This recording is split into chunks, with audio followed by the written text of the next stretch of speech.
बेटा, क्या हो गया है? तू क्यों फिक्र कर रही है? मम्मी, फिक्र न करूं तो क्या करूं? फिक्र की तो बात है। अरे बेटा, टेंशन न ले, आने दे तेरे भैया को, मैं बात करती हूँ ना। मम्मी, भैया मान तो जाएंगे ना? प्लीज आप कोशिश कीजिएगा वो मान जाए, मुझे बहुत जरूरत है। हाँ हाँ बेटा, मैं बात करती हूँ ना। मम्मी जी, चल मिन्हा, मैं तुझसे बाद में बात करती हूँ। तेरी भाभी आई है, शायद कोई काम है। मम्मी, भाभी कैसी हैं? हाँ हाँ, वो भी ठीक है। वो तू टेंशन न ले, मैं कर लूंगी बात। चल ठीक है, मैं रखती हूँ। ठीक है मम्मी, अल्लाह हाफिज। हाँ बहू, बोल। मम्मी, मैं पूछने आई थी कि शाम को इफ्तारी में क्या बनाऊं? पकोड़े बना लूं साथ, और साथ दही बड़े, कैसा रहेगा? और साथ में मैं सोच रही हूँ बैंगन भरे हैं, उसका भरता बना लूं या सालन बना लूं? बैंगन का भरता रहने दे, वो फिर तेरे पापा नहीं खाएंगे। तो ऐसा कर, सालन ही बना ले। वैसे मम्मी जी, मिन्हा का इस वक्त फोन आया था, सब कुछ खैरियत तो है ना? हाँ बहू, वैसे तो सब ठीक है, बस वो कह रही थी उसे कुछ पैसों की जरूरत है, तो वो पैसे मांग रही थी। बोल रही थी मम्मी कुछ पैसे चाहिए, दे देंगे? तो मैं कह रही थी दे दूंगी, उसके भाई से बात करती हूँ ना आज। अच्छा मम्मी जी, वैसे कितने पैसों की जरूरत है उन्हें? वो बहू, ज्यादा नहीं, बस कुछ यही 5-6 लाख। उसके घर में काम चल रहा है ना, मिस्त्री लगे हुए हैं, पड़ गई होगी जरूरत। वैसे मम्मी आप बिल्कुल ठीक कह रही हैं, घर में एक मर्तबा मिस्त्री लगा लें या कोई प्लम्बर आ जाए, पता ही नहीं चलता पैसे कहाँ गए कहाँ नहीं, बस लग ही जाते हैं। हाँ ये तो है। अच्छा चल सुन, शाम को जब शादी खाएगा ना, तुझे बोल देना, मैं उसे चेक साइन करके दे दूंगी, वो जाकर पैसे निकलवा लाएगा। हाँ ठीक है मम्मी जी, मैं बोल दूंगी। चलो ठीक है मम्मी, मैं इफ्तारी की तैयारी कर लेती हूँ। चल ठीक है। बहू, बहू। जी मम्मी जी, आप बुला रही थी मुझे? हाँ वो मैं पूछ रही थी, काम हो गया तुम्हारा? इफ्तारी बन गई क्या? हाँ मम्मी जी, बस अभी तो सालन ही बनाया है, बाकी चीजें रह गई हैं। चल छोड़ बाकी चीजों को, तो ऐसा कर मेरे साथ बाजार चल, हम आते वक्त ले आएंगे। जो चीजें रह गई हैं तुम्हें इफ्तारी भी नहीं बनानी पड़ेगी। बाजार? बाजार मम्मी जी, पर क्यों? वो ना तेरी मामी का फोन आया था, वो अपनी शादी की सालगिरह मना रही है।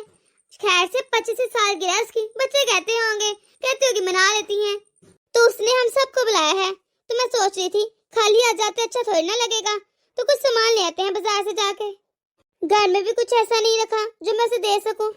चल बहू, तू बता मैं क्या दूं उसे? मम्मी मैं क्या बताऊं, आप भी कुछ अच्छा सा सोच लें, या फिर कोई गोल्ड की चीज दे दे। सोने की चीज? बहू दिमाग तो ठीक है ना तेरा, मेरे पास इतना बजट नहीं है, मेरे पास इतने पैसे नहीं है। तो फिर मम्मी जी ऐसा कीजिए, मेरे पास एक सेट पड़ा हुआ है, आर्टिफिशियल है लेकिन बहुत ही प्यारा है। मैं गई थी ना ये अपने मामे के लड़के के यहाँ, तो चाचा जी ने मुझे दिया था, बिल्कुल नया पड़ा है, मैंने अभी तक पहना भी नहीं, और महंगा भी है। आपको पता है मुझे पसंद भी बहुत है, आप वो दे देना उन्हें, बहुत प्यारा है।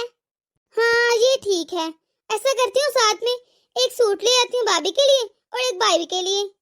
मम्मी जी मेरे पास एक सूट भी पड़ा है, अभी तक मैंने सिलवाया नहीं है, ऐसे कैसे ही पड़ा है, ब्रांडेड है ब्रांडेड, आप वही दे देना उन्हें।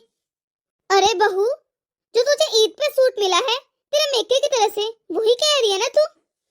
हाँ मम्मी वही है वही है, मैंने अभी तक तैयार नहीं करवाया, सिलने दिया ही नहीं, ऐसे ही भरा हुआ है। आपको तो पता है मम्मी जी, मुझे पूरे 10 सूट मिले थे, तो इसलिए मैंने बाकी सारे सिलवा लिए थे, एक दो ही पड़ा है। हाँ मैंने देखे हैं तेरे सारे सूट, सारे ही प्यारे थे। चल ठीक है, ये ठीक रहेगा। चल अब बातें बंद कर, मेरे साथ बाजार चल, सूट तो लेकर आना है भाईजान के लिए। हाँ मम्मी जी, चलो ठीक है, मैं अभी आई। अरे मेरी बहन का फोन। हेलो, अस्सलाम वालेकुम दीदा, कैसी हो? वालेकुम अस्सलाम। आपी मैं ठीक हूँ, आप बताएं। हाँ मैं भी ठीक हूँ। आपी आपको पता है हम ना आपकी इफ्तारी कर रहे हैं, आपने एक दिन पहले आना है, आपको सारी तैयारियां भी करवानी है ना, और ईद भी आ रही है, आप मुझे उसकी भी बताना, उसकी भी तैयारी करेंगे मिलकर। और आपी मुझे आपसे बहुत सारी बातें भी करनी है। ठीक है बाबा ठीक है, आ जाऊंगी, तुम टेंशन ना लो, एक दिन पहले ही आऊंगी। और हाँ आपी, पूरे घर वालों की इफ्तारी है, तो सबको लेके आएगा, अपनी सास को भी और ससुर को भी। चलो ठीक है, मैं सबको ले आऊंगी। चलो फिर ठीक है आपी, अल्लाह हाफिज। अल्लाह हाफिज। तेरी बहन का फोन था? हाँ मम्मी जी, वो शायद कुछ दिनों में मम्मी इफ्तारी करे ना, उसी का बता रही थी, बुला रही थी, कह रही थी एक दिन पहले आ जाना, कह रही थी सब बहू, ये कौन सा तरीका है तेरे मैके वालों का? बुलाने के ऐसे कौन बुलाता है अफ्तारी पर? तेरी मम्मी को करनी चाहिए बातें, वो भी मुझसे फोन पर। मम्मी जी, आ जाएगा मम्मी का फोन भी। रिधा तो बच्ची है, उसने बोल दिया ऐसे ही। इतनी भी कोई बच्ची नहीं है, शादी लायक हो गई है। वैसे भी ना बहू, तेरे मैके वालों को बुलावा देना आता ही नहीं, कोई डांग ही नहीं किसी चीज का। क्यों मम्मी जी, और कैसे बुलावा देते हैं? कैसे बुलाते हैं? हाथ जोड़ के, पैर जोड़ कर, जैसे आपके मैके वाले आपको बुलावा देते हैं। बुरा मत मानना मम्मी जी। अभी कुछ दिन पहले मम्मी जी का फोन आया था उनकी शादी की सालगिरह पर। क्या उन्होंने सबको फोन किया था? हमें तो फोन नहीं था किया, बस आपको ही फोन किया था ना। मम्मी जी के पास मेरा नंबर भी है, व्हाट्सएप पर भी है, फिर भी उन्होंने एक मरतबा मुझे कॉल नहीं की, बस आपको ही बोल दिया। चलो कोई बात नहीं, ये भी ठीक है। लेकिन मेरे मामा बाबा का दोनों का अलग अलग फोन आता है आपके पास। मम्मी अलग फोन करती है आपको बुलाने के लिए और डैडी अलग। लेकिन मम्मी जी, आपके मैके वाले ने आज तक मुझे अलग से फोन नहीं किया और ये नहीं कहा कि आ जाओ। आपको ही फोन करते हैं, मैं तो चले जाती हूँ। पर मम्मी जी, मैंने तो आज तक इस बात का बुरा नहीं मनाया, मैंने तो कभी माइंड नहीं की कि मुझे क्यों नहीं बुलाया, मुझे क्यों नहीं फोन आ रहा। बस बहू, बहुत सुन लिया तुम्हारा। मैं इस घर की बड़ी हूँ, तो मेरे मैके वाले मुझे ही फोन करेंगे ना। हमेशा बड़ों को ही कहा जाता है, मैं बड़ी हूँ तो मुझे ही कॉल करके कहेंगे ना। अरे मम्मी जी, बात को कहीं से कहीं मत लेकर जाएं। मैं यही नहीं कह रही कि आपको क्यों फोन आता है, मुझे क्यों नहीं आता। अच्छी बात है, आप बड़ी हैं, आपको फोन आता है और वो आपको इतना मान सम्मान देते हैं, अच्छी बात है। लेकिन मम्मी जी, मैं बस ये कह रही हूँ, मेरी बहन बच्ची है, अभी छोटी है, मेरी ही गलती है जो मैंने आपके सामने फोन उठा लिया। उसने अपने तरीके से मुझे कह दिया। क्या हो गया, वो छोटी है अभी, वो ना समझे तो फिर क्या हो जाता है। मेरे मामा बाबा तो आपको फोन करेंगे ना, अभी वो स्पेशल आपको फोन करेंगे मम्मी जी, आप देख लेना। मम्मी अलहदा करेंगी और डैडी अलहदा, दोनों आपको फोन करेंगे अभी। आई बड़ी मम्मी पापा, देखो तो सही, बोल तो दो कुछ इसके मैके वालों को, कैसे भड़क उठती है।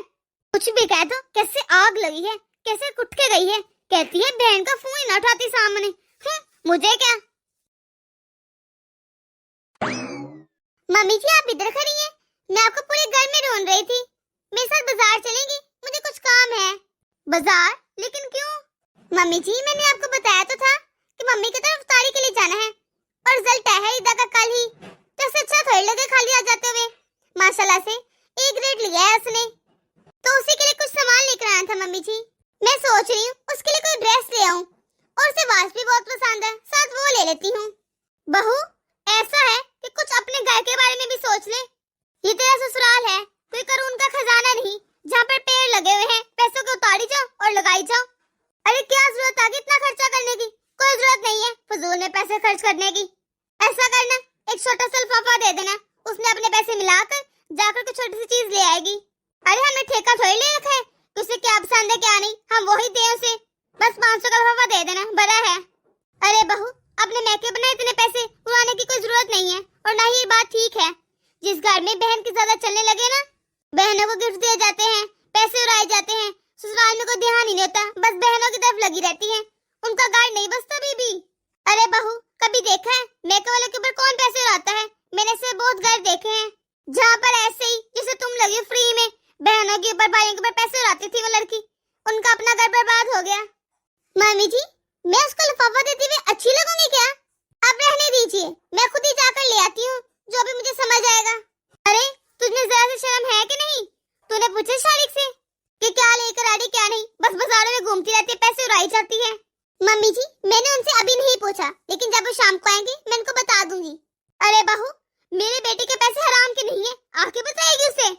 पहले उसे फोन कर और उसे बता कि तू उसके पैसे कहाँ जाया कर रही है, कहाँ उड़ा रही है, तब ही जाना, वरना कोई नहीं जरूरत जाने की। मम्मी जी, आप भी क्या गई थी पापा जी को बताकर? अरे बहू, तू कहना क्या चाहती है मुझसे? मम्मी जी, जब आप बाजार में गई थी मामी जी की एनिवर्सरी के लिए गिफ्ट लेने के लिए, क्या आप बता गई थी पापा जी को? आपने सूट भी लिया था और भी बहुत कुछ लिया था, क्या आपने बताया था उनको? बहू, सॉरी मम्मी जी, मैं आपको ऐसा बोलना नहीं चाहती थी, लेकिन आपने मुझे मजबूर कर दिया कि मैं आपसे ऐसे बात करूं। मम्मी जी, जब आप अपने मैके जाती हैं तो कितना खुश होती हैं, कितना कुछ लेकर जाती हैं, सबके लिए इतने ज्यादा गिफ्ट लेकर जाती हैं। बहुत सी चीजें ऐसी होती हैं जिनका मुझे पता भी नहीं होता। मम्मी जी, मैं भी तो खुश हूं ना, मेरी मम्मी ने मुझे इफ्तारी पर बुलाया है, मेरी बहन का भी रिजल्ट आया है, क्या मैं खुश नहीं हूँ? और मम्मी जी, मैं तो कुछ भी ऐसे चोरी छुपे लेकर नहीं गई। आपको हमेशा पता होता है, या बताकर लेकर जाती हूँ या आपके साथ ही जाती हूँ। जो भी लेकर जाती हूँ मैं आपके बताकर ही लेकर जाती हूँ हमेशा। मम्मी जी, जब आप मामी जी के यूनिवर्सिटी पर गई थी तब मैंने अपनी पसंद का हार सेट और सूट सब कुछ निकाल कर रख दिया था, क्योंकि मम्मी जी मैंने उन्हें कभी अपने घर से अलग समझा नहीं। वो आपकी भाभी हैं, शादी की मामी जी हैं। मैं रिस्पेक्ट करती हूँ उनकी दिल से। उनको मैंने अपने घर का फर्द ही समझा है। मम्मी जी, आपने मामी जी को सोने की रिंग दी और आप ही को भी आपने 5-6 लाख रुपए दिए। मैंने कभी कुछ पूछा? मैंने उनके बारे में कुछ भी नहीं पूछा, क्योंकि वो आपकी भाभी हैं, आपकी बेटी हैं, इनकी बहन है, इसलिए ना। तो मम्मी, रिदा भी तो मेरी बहन है ना। मम्मी जी, आप हमेशा मुझे बोल देती हैं कि तेरा मैके से मुंह नहीं छूटता, हमेशा वहीं पर जुड़ी रहती है। तो मम्मी जी, आपका अभी भी इस उम्र में भी मेके से मुंह नहीं छूट रहा। आप हर वक्त अपने मेके की बात करती हैं, उसे फोन में बातें लगी रहती हैं और हर रिश्ता और नाता निभाती हैं। मम्मी जी, आपका मेका और आप ही का भी तो मेके है ना। वो भी यहाँ से हर जरूरत की चीज लेकर जाती हैं और देकर जाती हैं। मम्मी जी, आपका मेका, आप ही का भी मेका, लेकिन मेरा मेका नहीं है। मेरे कोई रिश्ते नाते नहीं है मम्मी जी। मम्मी जी, मैंने आज आपसे इस तरह बात की, उसके लिए सॉरी। कि उनके ससुराल वाले समझते हैं कि बहू का ध्यान मेके में ही है, वो अपने मेके को ज्यादा अहमियत देती है। बस आप देखो, वो अपने बहन भाई से बात कर देती है, माँ बाप से। लेकिन मम्मी जी, यही सवाल अगर आपसे पूछे या आप ही से कि आप ही को अपना मेका कैसा लगता है और आपको अपना मेका कैसा लगता है, मम्मी आप एक मरतबा सोचिएगा, आपको सवालों के जवाब खुद ब खुद मिल जाएंगे। मम्मी जी, बहू हमेशा बुरी नहीं होती। मम्मी जी, वो अपने रिश्ते नातों को कैसे छोड़ दे? बहन भाई, माँ बाप, जिनके साथ वो हमेशा रहती आई है, अपनी फैमिली, अपना खानदान, मम्मी जी वो कैसे छोड़ सकती है सब कुछ? हाँ बहू, तू ठीक कह रही है। चल अच्छा चुप कर जा, अब इतनी दुखी ना हो। तू और मैं दोनों चलते हैं, रिदा के लिए कुछ अच्छा सा लेकर आते हैं। तू मेरे लिए इतना करती थी, मैंने कभी सोचा ही नहीं। तुमने हमेशा मुझे अहमियत दी, मेरे रिश्तों को भी। मैंने कभी सोचा ही नहीं, मैं समझती रही ये तेरा फर्ज है, तुझे करना चाहिए। लेकिन मैंने कभी सोचा ही नहीं कि जैसे मेरी बेटी को मेरा इतना ख्याल होता है, वैसे तुम्हें भी तो अपने माँ बाप का, अपने बहन भाई का इतना ही ख्याल होता होगा ना। बस मैं यही समझती रही कि बस तू ससुरालियों के रिश्तों का निभा, यही तेरा फर्ज है। मुझे माफ कर दे बहू, मैंने तेरे साथ को समझा ही नहीं। चल अब मूड ठीक है, दोनों चलते हैं। तेरी बहन के लिए मैं भी अच्छा गिफ्ट लूंगी, आखिरकार इतने अच्छे नंबर लिए उसने। एक मैं लूंगी, एक तू भी ले लेना। चल अब चलते हैं, रिदा खुश हो जाएगी। चल मूड तो ठीक कर, बोला था माफ कर दे। मम्मी जी आप बड़ी हैं, मुझे शर्मिंदा तो ना करे माफी मांगकर। मुझे बस इस बात की खुशी है कि आपने मेरी फीलिंग्स को समझ लिया। चले चलते हैं। तो दोस्तों, कैसी लगी आपको आज की हमारी ये वीडियो? अगर आपको हमारी ये वीडियो पसंद आई है तो इसे लाइक और शेयर कर दे। अगर आपने हमारा चैनल अभी तक सब्सक्राइब नहीं किया तो जल्दी से कर दे, ताकि हम आपके एक सब्सक्राइब से मोटिवेट होते रहे और ऐसी मजीद मोटिवेशनल वीडियोस आप तक पहुंचाते रहें। अल्लाह हाफिज।